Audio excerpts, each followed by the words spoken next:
Well, it was quite a victory today for an 89-year-old peace activist in Ontario. Audrey Tobias refused to abandon her principles and refused to fill out a census form. She believes the technology used to process the census is linked to an American arms manufacturer. And as Mike Drolet reports, nothing was going to make her change her mind.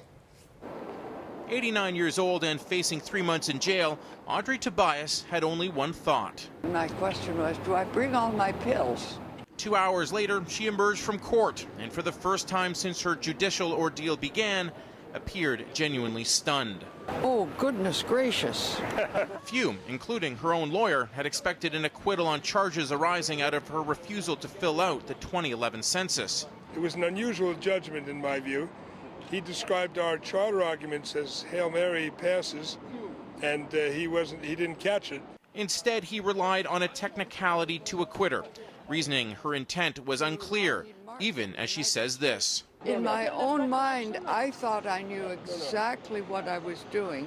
Her issue is not with the census itself, but who collects the data. Lockheed Martin, known primarily for designing planes and bombs, provided the software. And Tobias, a Second World War vet, is a peace activist. Phyllis Creighton has known her since 1948 and says what you see now is the same person she knew back then. She had bright red hair and she was cheerful. She was left-wing and an activist. The judge couldn't have been more critical of the Justice Department for recommending this case go to trial, calling it a train wreck waiting to happen, and suggesting whoever was responsible be forced to take an introductory marketing course. The notion, again, that these prosecutions would have come forward and that they would have chosen this one in the public interest, it defies logic. Of the 37 Canadians who refused to fill out the 2011 census, 54 were singled out for prosecution. Octogenarian Tobias was one of those lucky few, a person Judge Ramez Kali called a martyr in the making. Well, I didn't understand why they said that. People are people until they're dead, old or young.